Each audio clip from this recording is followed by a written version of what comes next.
ابھی تھوڑی دیر پہلے اسے ہوش آیا تھا اور وہ بے چین سی ہو کر اپنے آگے پیچھے دیکھتی اسے ڈھونڈنے لگی جو نہ جانے کہاں چھپا ہوا تھا۔ اسے نہ پا کر نینا بھی مرنے والی ہو چکی تھی، مگر نہ تو اسے رات کو ملنے آیا اور نہ ہی اب پورا دن اس کا انتظار کرتی رہی تھی کہ شاید وہ کہیں مصروف ہوگا یا پھر سے ناراض ہوگا، اسی لیے نہیں آیا اس سے ملنے، مگر اب تو وہ اس کے نہ آنے پر وہ بالکل مرجھا چکی تھی۔ اسے اپنے پاس نہ پاتے ہوئے نہ جانے کتنے ہی الٹے سیدھے سوال اس کے دل میں آئے تھے، جنہیں وہ اپنے چھوٹے سے دماغ میں بٹھاتے نہ جانے کیا کیا سوچ رہی تھی۔ پھپھو، مجھے ریسٹ کرنی ہے۔ وہ جو ابھی تھوڑی دیر پہلے اسے ڈسچارج کرا کر گھر لے کر آئے تھے اور ابھی اسی کے روم میں بیٹھے سے نہ جانے کیا کیا باتیں کر رہی تھی، وریام کا رویہ ان کی سمجھ سے باہر تھا کہ آخر وہ ایسا کیوں کر رہا ہے۔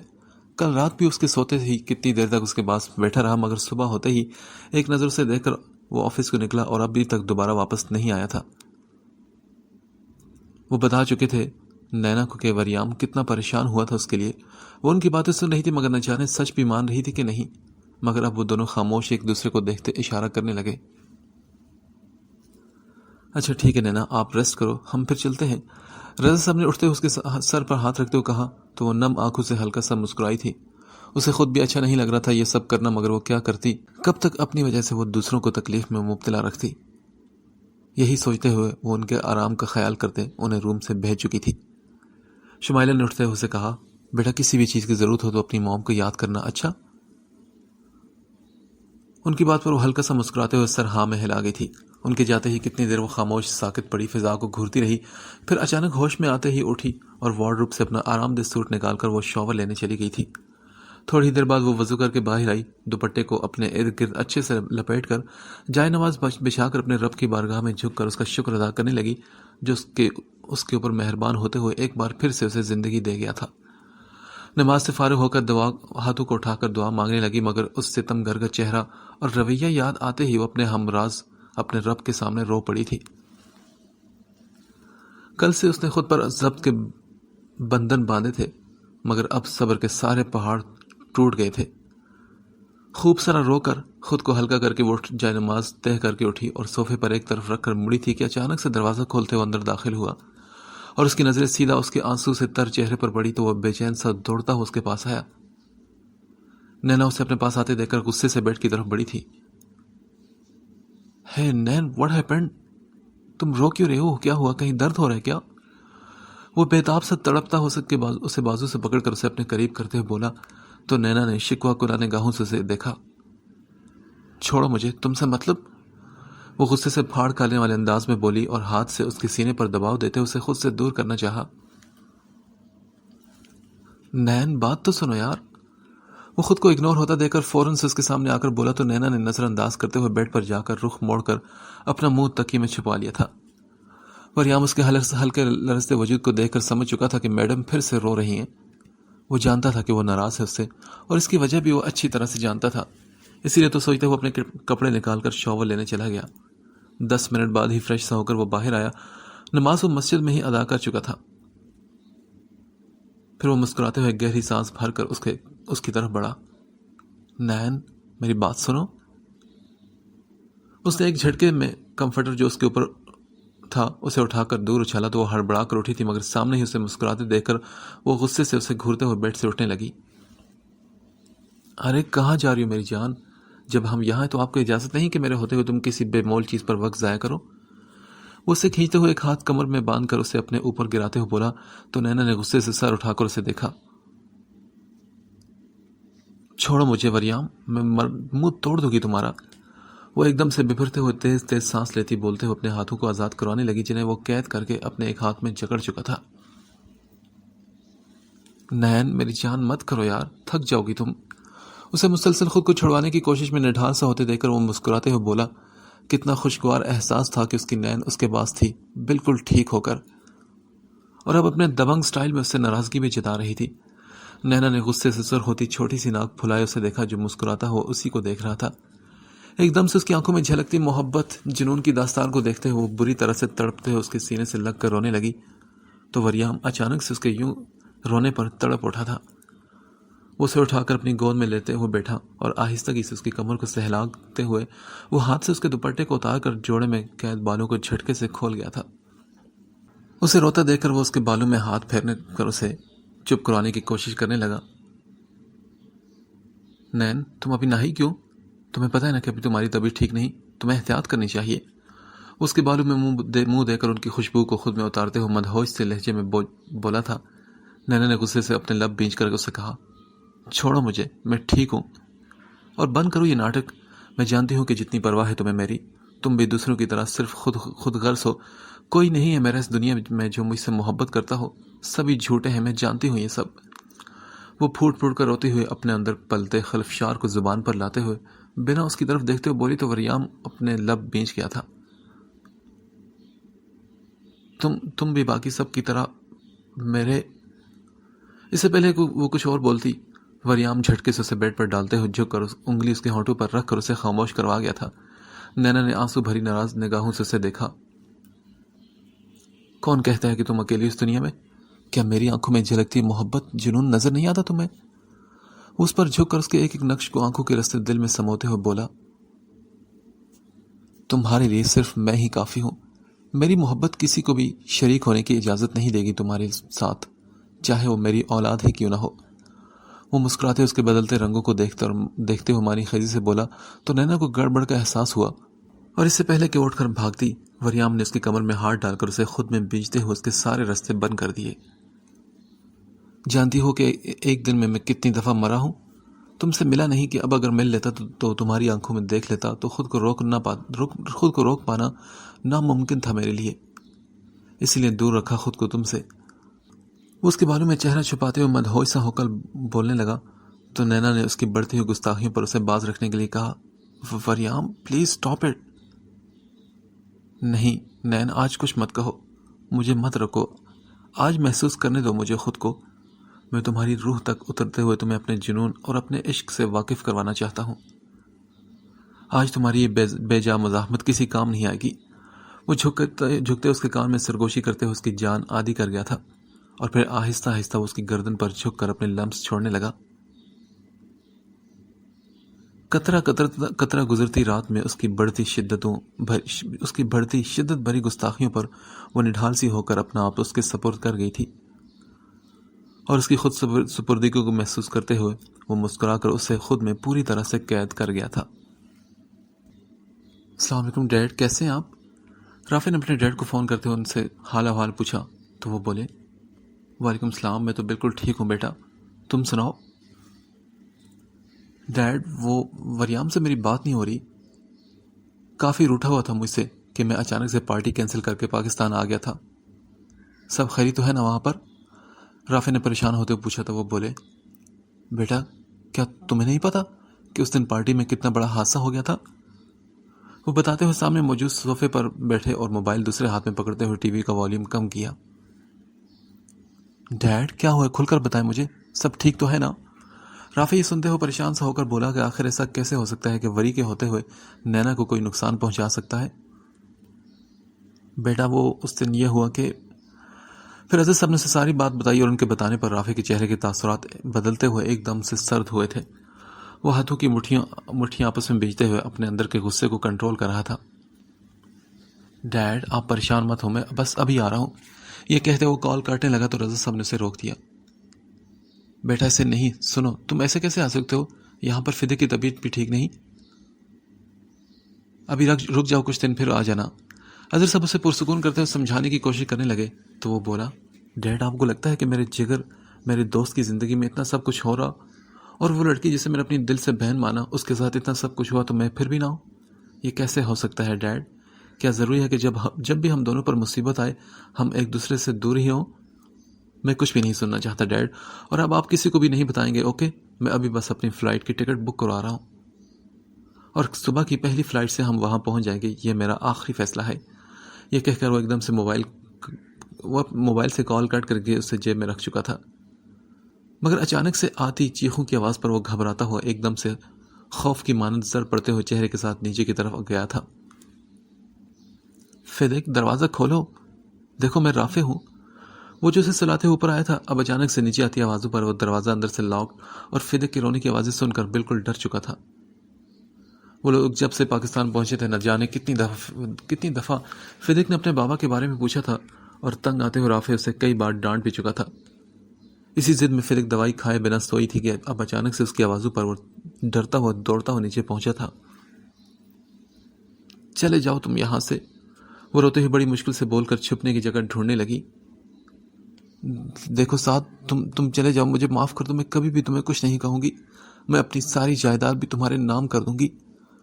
فدق روتے ہوئے بکھرے ہولیے میں مشکل سے کہتی ہوئی ڈریسنگ روم کی طرف بڑھی تھی۔ وہ جانتی تھی کہ سعد اسے نہیں چھوڑے گا، اس لیے وہ دوبارہ اسے بدلہ لینے آیا تھا۔ رافع بھی سعد کے ذکر سن کر چونکا تھا، مگر پھر جلد ہی وہ سمجھ گیا کہ ہو نہ ہو اس نے ضرور کوئی برا خواب دیکھا تھا۔ فدق، یہ میں ہوں ڈیئر، یہاں پر کوئی سعد نہیں، میں رافع ہوں، تم دروازہ کھولو۔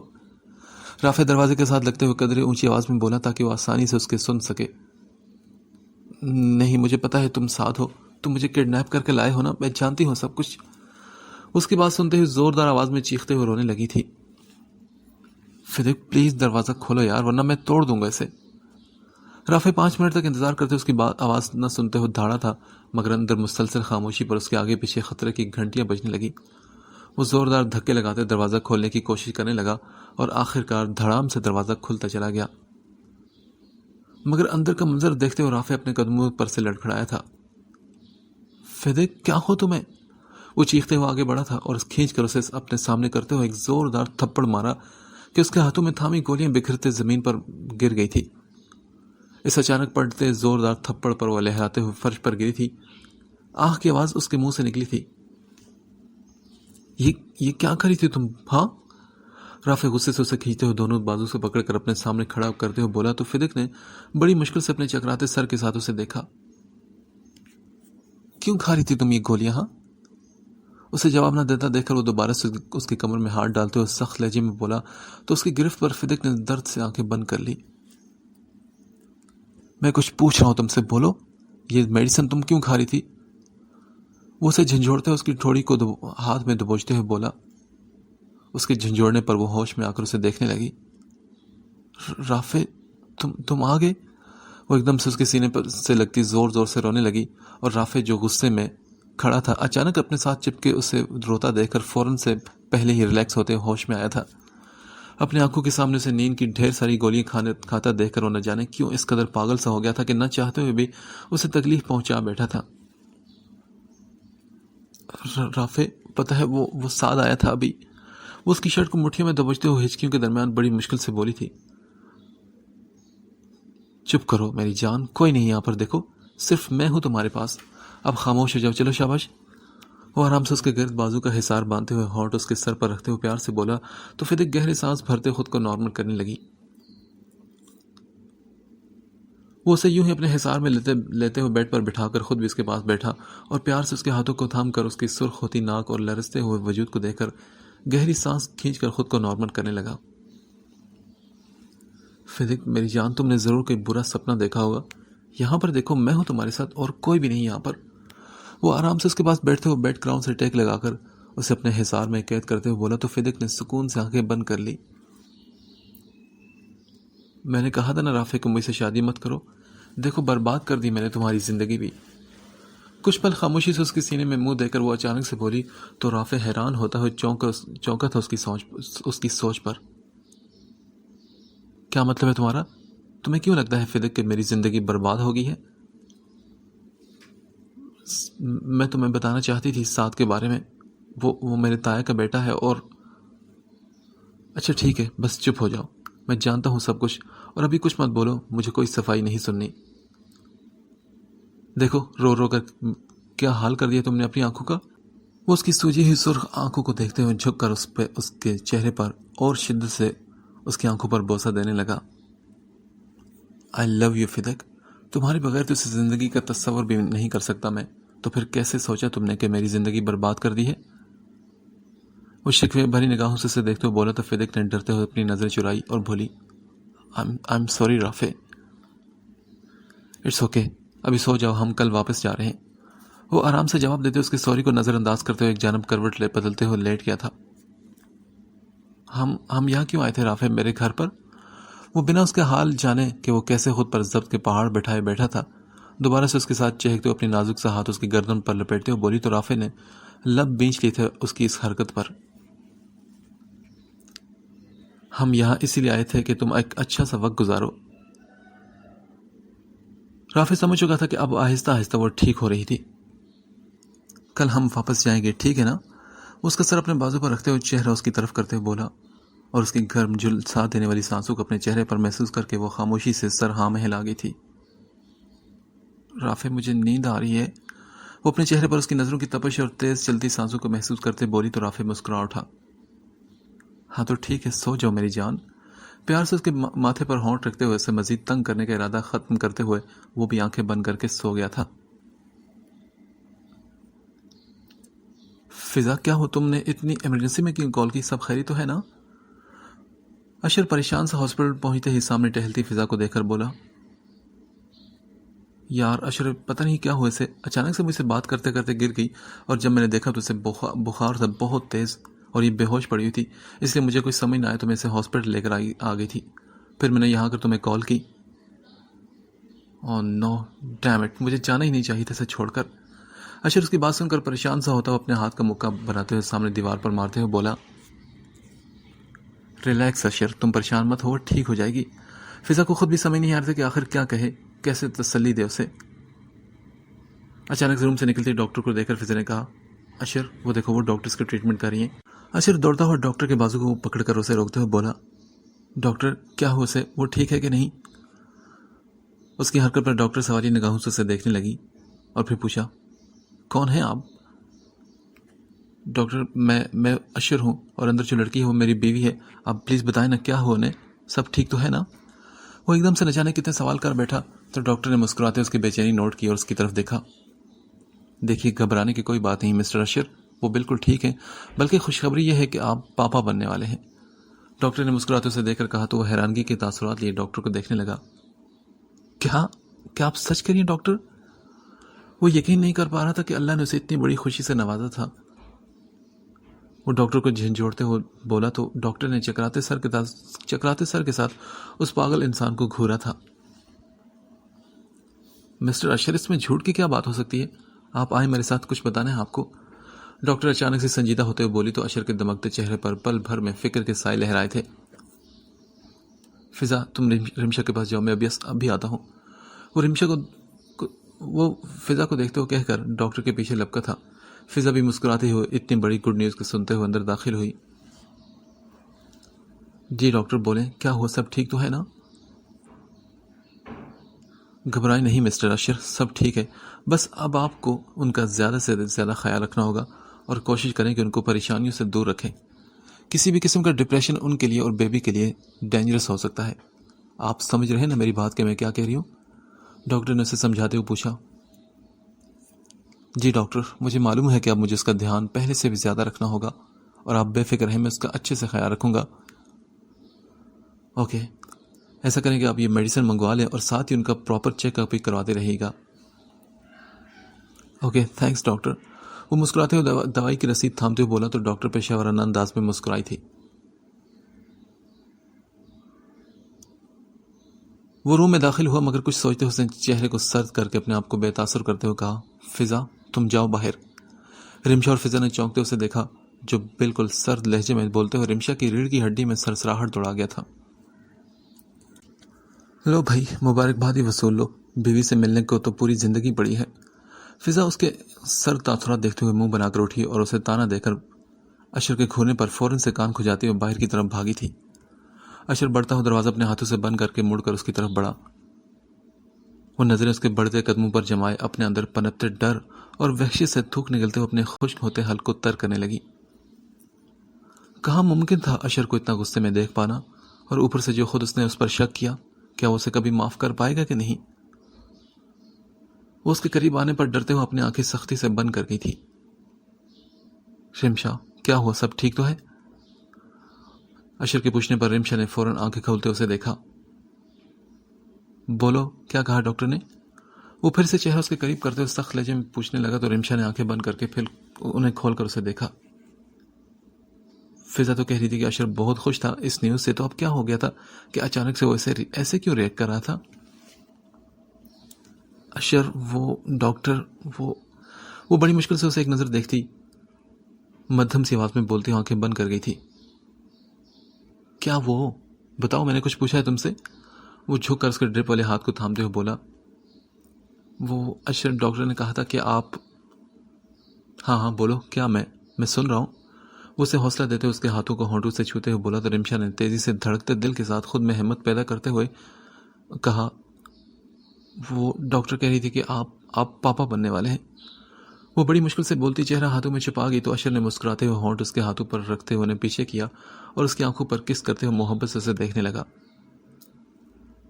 جانتی ہو، آج میں سوچتے آیا تھا کہ اگر تم اس رشتے میں خوش نہیں تو میں تمہیں آزاد کر دوں گا، مگر شاید اللہ کو کچھ اور ہی منظور تھا، اسی لیے تو یہ خوشخبری مجھے سننا نصیب ہوئی. اگر تم بھی اب بھی چاہتی ہو کہ میں تمہیں آزاد. اشر پلیز، آپ مجھے معاف کر دیں، میں نے آپ کو غلط سمجھا اور نہ جانے کیا کیا بول دیں، مگر یہ مت کہیں. پلیز مجھے معاف کر دیں، میں نے کبھی آپ سے الگ نہیں ہونا چاہتی، نہ پہلے اور نہ ہی اب. وہ اشر کے ہونٹوں پر ہاتھ رکھتے اسے مزید بولنے سے روک گئی تھی. اشر مسکراتا اسے دیکھنے لگا. کیوں رہنا چاہتی ہوں میرے ساتھ؟ اگر تم چاہو تو میں تمہیں آزاد کر دوں گا، ویسے بھی کوئی بھی رشتہ زبردستی نہیں بنایا جاتا. اشر مسکراتے اس کے ہاتھ کو تھامتے ہوئے بولا، مگر وہ سمجھ چکا تھا کہ اب اس کے دماغ سے وہ فطور نکل چکا ہے اور اب وہ خود اس سے الگ ہونے کا سوچے گی بھی نہیں.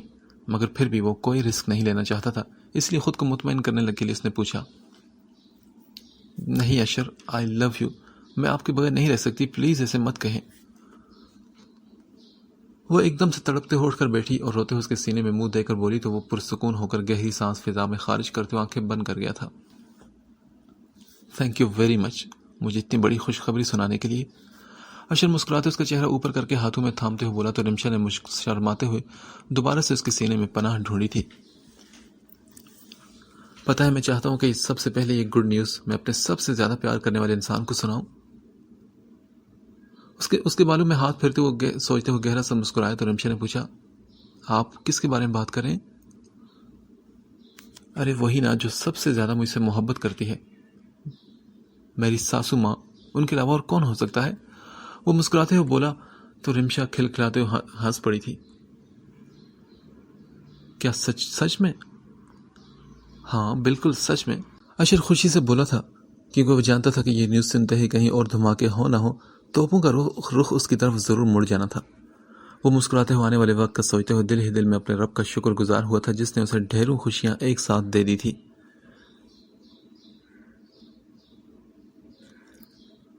پرفزوں ماحول میں لہراتی خاموش سورج کی مدھم سی کرنیں کھڑکی سے ٹکراتی ہوئی فضا میں مدہوش سی تھی. کمرے کے خوابناک پرسکون خوشبو میں بسے ماحول میں وہ اچانک سے خود پر پڑے وزن کو محسوس کرتے ہوئے برے سے منہ بناتے مدھم سی آنکھیں کھول کر سامنے دیکھنے لگی، جہاں اس کے برابر ہی وہ شہزادوں کی آن بان سا شخص اس کا محرم پورے حق سے اسے باہوں میں بھرے سویا ہوا تھا. ایک شرمیلی سی مسکراہٹ نے نینا کے چہرے کا احاطہ کر لیا. وہ ہلکے سے اس کے بازو میں رکھے اپنے سر کو اٹھاتی ہوئی مسکرا کر اس کے پیشانی پر بکھرے بالوں کو اپنے ہاتھوں سے سنوارتے ہوئے جھک کر اپنے ہونٹ رکھ کر سکون سے آنکھیں بند کر گئی تھی. جتنا مکمل محسوس کر رہی تھی وہ خود کو، رات بھر وہ اپنی محبت بڑی شدتیں اس پر لٹاتے اسے اپنے جنون، اپنے عشق سے روبرو کرواتا رہا تھا. اور نینا بھی مسکراتے ہوئے اس کی پناہوں میں سمٹ کر خود کو اس کے نام کر چکی تھی. وہ سوچتے ہوئے ایک شرمگین مسکراہٹ ہونٹوں پر سجائے بیڈ سے اٹھی تھی کہ اچانک سے وہ ہاتھ پکڑتے ہوئے کھینچ کر اسے خود پر گرا گیا تھا. فریام بس کریں، اٹھے نا اب. جی جان وریام، کہو کیا کوئی کمی رہ گئی تھی خادم سے؟ اگر ہے تو بندہ حاضر ہے، ہر کمی کو پورا کر دے گا. وہ شرارت سے ہونٹ دباتے اس کے دمکتے سرخ پڑتے چہرے کو دیکھ کر بولا، ویسے نیند یہ تو ناانصافی ہوئی نا، رات میں نے تم سے اتنی محبت کی اور تم نے ایک چھوٹی سی کس کی اور وہ بھی مجھے سوتا ہوا پا کر، یہ تو بالکل ناانصافی ہے. وہ اٹھ کر ایک بازو اس کے کمر میں حمائل کرتے ہوئے اچانک سے اسے اپنے نیچے کرتے ہوئے بولا تو نینا نے مشکل سے اپنے لرزتے وجود کے ساتھ خود کو نارمل کرنے کی کوشش کی. اچھا گڈ مارننگ کس ہی تو دے دو مجھے یار، اپنے اس معصوم سے شوہر کو تھوڑا سا خود مجھ پر رحم تو کرو. وہ مسکراتا اس کے بالوں کو پکڑ کر کان کے پیچھے کرتے ہوئے محبت سے اس کے کان میں سرگوشی کرتا ہوا اس کے کان کی لو کو ہلکا سا دانتوں میں دبا گیا تھا. وریام بس کرے نا، جانے دے مجھے، ٹائم دیکھیں کیا ہو رہا ہے، 10 بج چکے ہیں، موم کیا سوچے گی. نینا واقعی اب پریشان سی تھی کہ اب وہ کیسے موم کا سامنا کرے گی. ایک تو اس کی آنکھ اتنی لیٹ کھلی اور اوپر سے خود میں بسی اس کے وجود کی خوشبو کو وہ کیسے سب سے چھپا پائے گی. کہہ دینا نا کہ پوری رات آپ کے لاڈلے بیٹے نے سونے نہیں دیا اور پھر بڑی مشکل سے اس سے محنت کر کے میں نے جان چھڑائی تھی. بس آپ کے بیٹے کی وجہ سے میں لیٹ ہوئی ہوں. وریام محبت سے اس کی گردن میں منہ دیے اس کی خوشبو کو محسوس کرتے ہوئے خمار بھرے لہجے میں بولا. وریام بس اسٹاپ اٹ، جانے دے مجھے. اس کی آنکھوں میں جھلکتی واضح شرارت کو دیکھ کر اسے باز رکھنے لگی. پتہ ہے جب بھی تم مجھے نو وریام نو بولتی ہو نا تو مجھے ایسا لگتا ہے جیسے تم کہہ رہی ہو کہ گو وریام گو. اور پھر میرا یہ پاگل سا دل جو ہر لمحہ تمہاری قربت کے لیے تڑپتا مچلتا ہے، اس کو کنٹرول کر پانا میرے بس سے باہر ہو جاتا ہے. اب بتاؤ اس میں کس کی غلطی ہوئی، میری یا تمہاری؟ وہ مسکراتے اسے تیز تیز سانسیں بھرتا دے کر اس کے ماتھے کو چھو کر اس کی ناک پر لب رکھتے ہوئے بولا، جبکہ دوسری طرف وہ کامتی ہوئی اپنی سانسیں بحال کرنے کی کوشش میں نڈھال سی اس الزام پر توجہ ہی نہ دے سکی. کچھ دیر بعد ہی وہ دونوں فریش ہو کر نیچے آئے تھے. السلام علیکم ایوری ون. ناشتے کے ٹیبل پر آتے ہوئے ریام نے اونچی آواز میں موم اور ڈیڈ کو سلام کیا. وعلیکم السلام. آج تو بڑی دیر سے صبح ہوئی آپ دونوں کی. ڈیڈ کچھ خاص نہیں. اچھا سنیں، میں موم اینڈ ڈیڈ آج میں نینا کو لے کر باہر جا رہا ہوں. وہ جوس کی سپ لگاتے ہوئے مسکراتے اسے گہری نظروں سے دیکھتے بولا تو نینا اس کی نظروں پر سٹ پٹاتے ہوئے فوراً سے آگے پیچھے دیکھنے لگی. ارے بیٹا جی، ہم کیا کہہ سکتے ہیں، یہ تو ہم ہی جانتے ہیں کہ تم ہمیں بتا رہے ہو نہ کہ پوچھ رہے ہو. پھر کیا ضرورت ہے ماں کو فالتو میں خوش کرنے کی. رضا اس کی بات پر مسکراہٹ دباتے اس قدر سنجیدگی سے بولے. جی بالکل صحیح کہا آپ نے ڈیڈ. اپنی بیوی کو کہیں لے جانے کے لیے مجھے کسی کی پرمیشن کی ضرورت نہیں، مگر میں بتا رہا ہوں موم کو کہ وہ پریشان نہ ہو. اچھا تو باپ کو تمہیں ذرا بھی خیال نہیں، کمینے انسان. رضا صاحب جلتے کڑتے ہوئے دل ہی دل میں سے گالی سے نوازتے ہوئے بولے. ان کے چہرے کی بدلتی رنگت کو دیکھ کر وریام بھی کہہ لگا اٹھا تھا. اچھا نین تم روم میں آؤ، مجھے تم سے کچھ کام ہے. وہ نارمل سے انداز میں ناشتہ کر کے چیئر کھسکاتے ہوئے کھڑا ہو کر بولا تو اس کی اچانک نئی ڈیمانڈ پر نینا بھی کڑتے ہو رہ گئی تھی. میں موم کے ساتھ کام کر کے آتی ہوں. وہ فوراً سے نظریں آگے پیچھے کرتی ہوئی پلیٹس اکٹھی کرتی بولی تو شمائلہ نے چونکتے اسے دیکھا. بیٹا چلی جاؤ، کوئی ضروری کام ہوگا نا. وہ اسے سمجھاتے ہوئے پیار سے بولی تو چاروں نے چار اس کی پشت کو گھورتے ہوئے وہ اس کے پیچھے چلی آئی تھی، جو مزے سے اسے حکم سناتا اب اپنے بالوں میں ہاتھ پھیرتا اپنے روم کی طرف بڑھ رہا تھا. ہیلو کہاں ہو تم؟ میں گھر پر ہوں. کیوں سب ٹھیک تو ہے نا؟ رافی کی کال پر وریام نے اسے جواب دیتے ہوئے کہا. ٹھیک ہی ہے. تم سناؤ نینا کا کیا حال ہے، کیسی ہے اب وہ؟ نینا بالکل ٹھیک ہے، مگر تم بتاؤ کہاں ہو تم؟ وریام کو کچھ کھٹکا ہوا تھا اس لیے اس نے فوراً سے پہلے پوچھا. میں بس ابھی گھر پہنچا ہوں. اوہ ریئلی، کب آئے تم، اور تم اتنی جلدی واپس کیوں آ گئے؟ وریام پریشان سے فوراً سے صوفے پر بیٹھتے ہوئے بولا. یار بس ایسے ہی. تم مجھے بتاؤ کہ اتنا سب کچھ ہو گیا اور تم نے مجھے بتانا بھی ضروری نہیں سمجھا. رافی چاہتا تھا کہ اس سے مل کر گلے شکوے کرے، مگر اب اچانک سے وہ رہ نہ پایا تو اس لیے آتے ہی اس نے کال کر لی تھی. یار بتاتا تو تب نہ کہ اگر کوئی برا مسئلہ ہوتا، مگر اب سب کچھ کنٹرول میں ہے. اوکے، اور یہ تو پتہ چلا کہ کس نے کیا یہ سب کچھ؟ سامان ایک طرف رکھتے ہوئے کمر پر ہاتھ ٹکاتے ہوئے رافی نے پوچھا تھا. پتہ چل گیا ہے، لیلا نے کیا یہ سب. وریام لب بیچتے ہوئے غصہ کنٹرول کرتے ہوئے بولا. اس لڑکی کے نام پر ہی اس کا بلڈ پریشر بڑھ جاتا تھا. تو وریام پوچھو نا اس سے یار کہ کیوں اس نے یہ سب کیا. کیسے پوچھوں، بھاگ چکی ہے وہ کہیں، مگر جلد ہی میں اسے ڈھونڈ نکالوں گا. وریام سوچتے خود پر بڑی مشکل سے کنٹرول کرتے ہوئے بولا. اوکے پھر ٹھیک ہے. اچھا سن، کہیں جانا مت، میں اور فدق آ رہے ہیں 1 گھنٹے تک. اس سے پہلے کہ وہ کال کرتا وہ پہلے ہی بتا چکا تھا. اچھا ٹھیک ہے، مگر بات سن، گھر مت آنا، ایڈریس سینڈ کروں وہاں پر لے کر آ جاؤ فدق کو. کال بند ہونے پر وریام نے اسے میسج کیا تھا. اس کا میسج پڑھ کر رافع چونکا. کہاں اور کیوں، وہاں پر کیوں؟ وہ سوچتے ہوئے من میں آیا سوال پوچھ بیٹھا. یار اس لیے کہ میں نین کو شہر گھمانے والا ہوں، تو تم دونوں بھی تھوڑی دیر ریسٹ کر لو اور اس کے بعد ایڈریس پر آ جانا. رات کو باہر اسٹے کریں گے اپنے فیوریٹ ہوٹل پر، اوکے؟ وریام نے اسے میسج کرتے ہوئے موبائل اپنے جیب میں رکھ لیا تھا. رافع اپنا ماتھا مسلتے ہوئے سوچ میں پڑا تھا کہ آخر یہ ہوٹل کی بات کیوں کر رہا تھا. ہیلو ہاں بولو، کیوں کال کی تم نے؟ بیزار سے لہجے میں کہتے ہوئے لیلا بات ختم کرنے کے اس انداز میں بولی تو دوسری جانب موجود شخص بھڑک اٹھا اس کی بات پر. لیلا تمیز سے بات کرو مجھ سے. میں پیسے لے کر کام کرتا ہوں تو اس کا مطلب یہ نہیں کہ میں غلام ہوں تمہارا۔ اس نے ایک ایک لفظ چبا کر ادا کیا تھا۔ اس کی بات سن کر لیلا کا خون بھی کھول اٹھا۔ یو باسٹرڈ، اگر کام مکمل نہ ہونا تو پھر پوچھیں گے تو اسے۔ اپنے ہاتھوں سے اپنے بالوں کو نوچتے ہوئے وہ چلا کر بولی تھی۔ پاس بیٹھے گریگ نے اس کی پیٹھ سے ہلاتے اسے ریلیکس کیا۔ لیلا تم میرے کام کی فکر مت کرو، میں پوری نظر رکھی ہوں ان سب پر۔ اس وقت وہ ہوٹل میں ہی ہے اور کام ہوتے ہی میں کال کروں گا، مگر تب تک میرے پیسے تیار رکھنا، سمجھی تم؟ بالکل اسی کے انداز میں جواب دیتے ہوئے وہ فوراً سے کال کاٹ کر اپنے روم سے باہر نکلا۔ کال بند ہونے پر لیلا صوفے پر بیٹھی تو گریگ نے اسے کہا، ڈونٹ وری بیبی، سب ٹھیک ہو جائے گا۔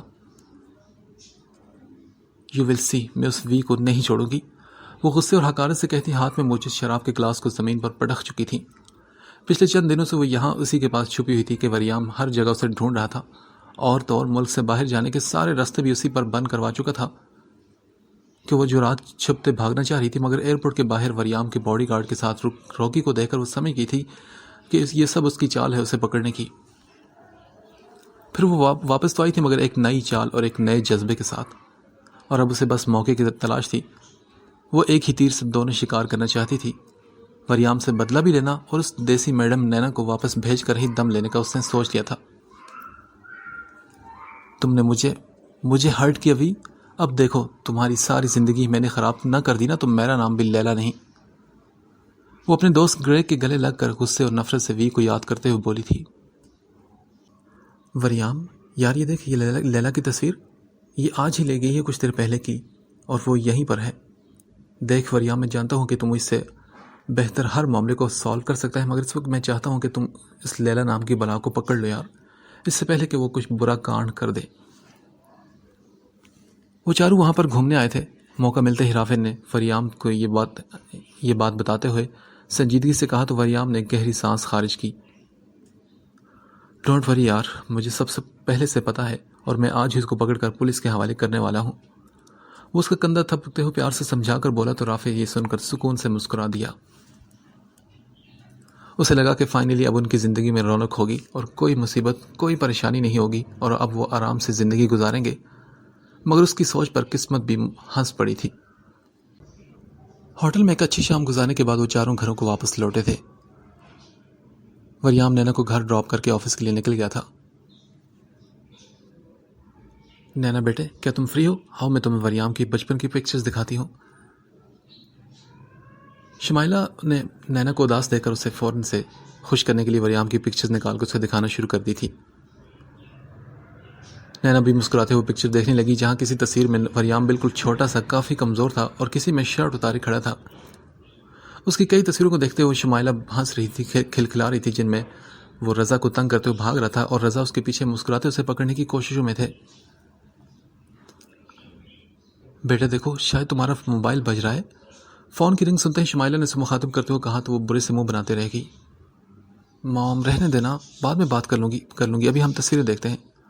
وہ فوراً سے منع کرتے ہوئے بولی، کیونکہ جانتی تھی کہ فون پر سوائے وریام کے اور کس کی کال آ سکتی ہے، اور اس وقت وہ ویسے بھی پھپھو کے ساتھ بہت خوش تھی۔ اسے مزہ آ رہا تھا وریام کی گزری زندگی کی یادیں دیکھ کر۔ نہیں بیٹا جاؤ، تم دیکھو، ہو سکتا ہے کسی کو اس کو ضروری کام ہو۔ بار بار بجتے موبائل کو دیکھ کر وہ محبت سے اسے سمجھاتے ہوئے بولی تو نینا منہ بناتے اٹھ کر ٹیبل تک گئی۔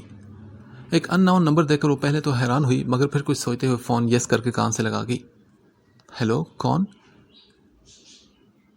نینا، اگر تم وریام کا سچ جانا چاہتی ہو تو باہر کھڑی جیپ میں فوراً چپ چاپ بیٹھ جاؤ۔ ہیلو، کون ہے تم؟ وہ ہیلو ہیلو کرتی رہی، مگر دوسری طرف سے کھٹاک سے فون بند ہو گیا تھا۔ وہ گھبرا کر فون کی طرف دیکھنے لگی۔ کیا ہو نینا، کس کا فون تھا؟ شمائلہ سے یوں ہی پریشان حال کھڑا دے کر فکر مند انداز میں پوچھنے لگی۔ جی موم، کسی کا نہیں، وہ دراصل وریام کا کوئی کام تھا تو انہوں نے گاڑی بھیجی ہے، کہہ رہے ہیں کہ آؤ باہر، تو کیا میں جاؤں؟ کچھ سوچتے ہوئے زندگی میں پہلی بار جھوٹ بول گئی تھی۔ وریام کو سنتے ہی شمائلہ نے کہا، ہاں بیٹا ضرور جاؤ، اور یہ لڑکا بھی نا، اسے بالکل بھی آرام نہیں، تم جاؤ میری بیٹی، اور آرام سے جانا۔ اسے تسلی دے کر وہ اندر سے شال اسے لا کر تھما گئی تھی۔ وہ مسکراتے ہوئے جی اچھا کہہ کر شال تھام کر اپنے اوپر اچھے سے لپیٹتے ہوئے باہر کو نکلی تھی۔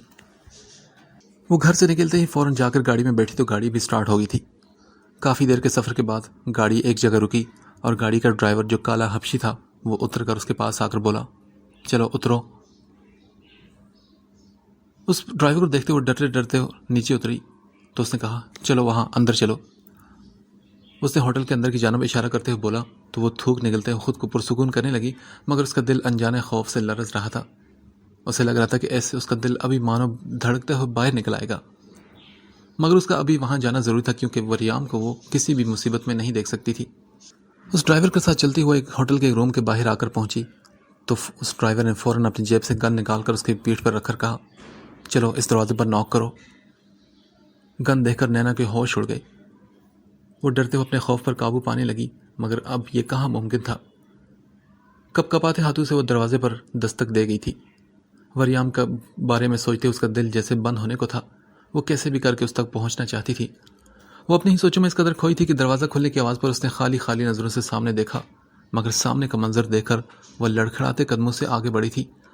جہاں دروازہ کھولے لیلا بکھری ہوئی حالت میں وریام کی سکن وائٹ شرٹ کو پہنتے ہوئے اس کے بٹن بند کری تھی، جبکہ دوسری نظر اس کی بیڈ پر پڑی جہاں وریام شرٹ لیس اوندے منہ لیٹا ہوا تھا، جبکہ اس کی گردن پر پیچھے جا بجا پڑے لپسٹک کے نشانات کو دیکھ کر وہ لڑکھڑاتے قدموں سے بڑی مشکل سے خود کو سنبھالتے ہوئے بھاگ کر اس کے پاس آئی تھی۔